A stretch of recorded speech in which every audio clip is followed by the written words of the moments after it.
कि आपने एक बहुत ही टची चीज को पकड़ा है और उसकी एक कुछ हिस्ट्री है। मुझे उम्मीद है कि हमारे बहुत सारे पाकिस्तानी भाई बहन भी इस शो को देख रहे होंगे और उन्हें गुजरात के दंगों को लेकर के हमेशा वन साइडेड कहानी ही सुनाई गई है। तो मैं यहाँ पर कुछ मिथ्स को बर्स्ट करना चाहूंगा।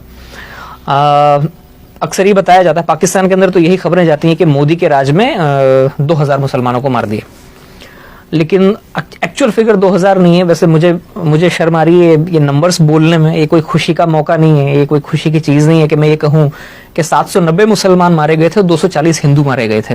ये ज्वाइंट पार्लियामेंट्री कमेटी की रिपोर्ट थी जो कांग्रेस के राज में बाद में मनमोहन सिंह जी जब प्राइम मिनिस्टर थे तब टेबल हुई थी और उस रिपोर्ट के ये फिगर्स हैं। 790 मुसलमान मरे, 240 हिंदू मरे। ये बहुत बदकिस्मत नंबर है, लेकिन ये फैक्ट्स हैं जो कांग्रेस के राज में आए थे।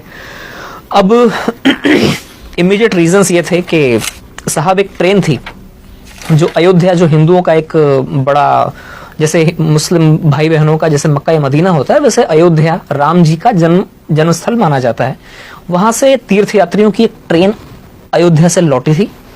वो गुजरात के गोधरा स्टेशन के ऊपर थोड़ा सा आउटपोस्ट पे खड़ी हुई थी और उसमें जो यात्री थे, तीर्थयात्री थे, कुछ विश्व हिंदू परिषद के लोग थे, कुछ आरएसएस के काडर थे, जिनका अयोध्या में आना जाना लगा रहता है। अचानक, एंड आई से this with lot of डिसमे and lot of embarrassment, कि अचानक करीब 1000 मुसलमानों की भीड़ उस ट्रेन के उस डब्बे में पहुंचती है जहां पर इन लोगों के रिजर्वेशन थे। बोगी नंबर S6 और S7 इसे घेरती है। अचानक पथराव शुरू होता है और पेट्रोल में भिगो कर रुई के गद्दों को और तकियों को अंदर फेंका जाता है और आग लगाई जाती है, जिसमें 59 हिंदू जिंदा जलकर मर जाते हैं। 28 फरवरी सन 2002 का दिन था, सुबह 9:30 बजे के आसपास का वक्त था। इसमें 59 जो हिंदू जलकर मरते हैं। जैसे कि आपको जानकारी, इंडिया में जो स्लीपर डब्बे होते हैं उनमें 72 लोगों की सीटें होती हैं, तो 72 में से 59 लोग जलकर मर गए। उनमें 40 औरतें थीं और बच्चे थे। अब इसके बाद में 3 मार्च से बदकिस्मती से इंडिया में दंगों का इतिहास बहुत पुराना है। ये कोई मोदी राज के साथ में चालू नहीं हुआ है। ये मैं कह रहा हूं, मैं कोई मोदी भक्त नहीं हूं, ना मैं कोई बीजेपी का मेंबर हूं, लेकिन ये रियलिटी है कि हिंदुस्तान में हिंदू मुसलमानों का दंगों का इतिहास बहुत पुराना है।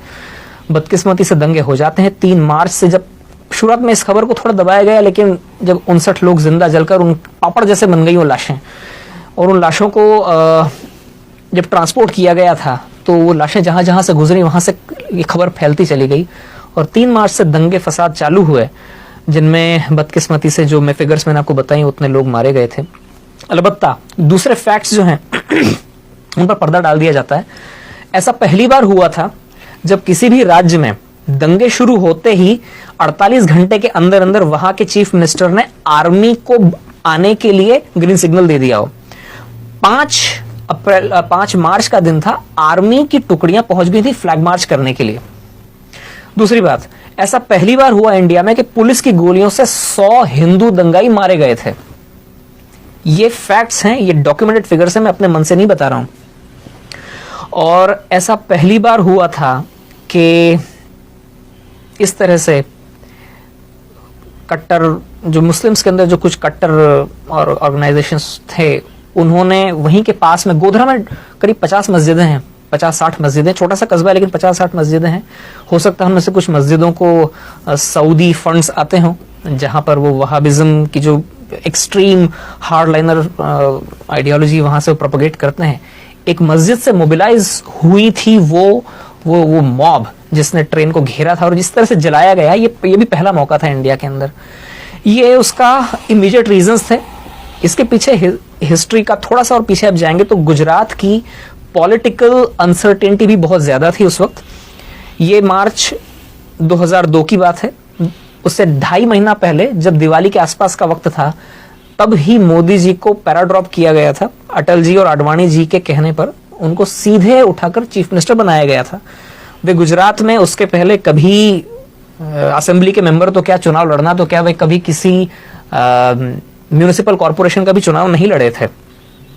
वे कोई इलेक्टेड फिगर नहीं थे और उस वक्त गुजरात में बहुत कई बरसों से पॉलिटिकल अनसर्टेनिटी चली आई थी। हर छठे 8वें महीने में चीफ मिनिस्टर बदलते थे और जो वहां की जो लोकल बीजेपी, स्टेट बीजेपी थी, उसके अंदर बहुत सारे गुट बने हुए थे और गुट आपस में ही लड़ते रहते थे। वो हालांकि बीजेपी मेजोरिटी में थी, लेकिन फिर भी कोई एक तगड़ा लीडर नहीं था। कांग्रेस बहुत होपलेस कंडीशन में थी, लेकिन फिर भी वो इस इनफाइटिंग को थोड़ा बढ़ाने की कोशिश करती थी। कई सालों से ही चल रहा था, तो आप ये समझ सकते हैं कि पॉलिटिकल अनसर्टेनिटी थी।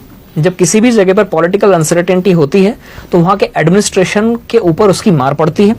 एडमिनिस्ट्रेशन ढीला हो जाता है, पुलिस ढीली हो जाती है और पूरी सोसाइटी में भी एक एजिटेशन हो जाता है, गड़बड़ हो जाती है। तो इन सब चीजों की रोशनी में एक नए आदमी को आप उठाकर चीफ मिनिस्टर बनाते हैं, जिसके ज्यादा सपोर्टर्स भी नहीं थे। और इंडिया में ऐसा होता है कि काफी चीजें इंटरपर्सनल तरीके से होती हैं।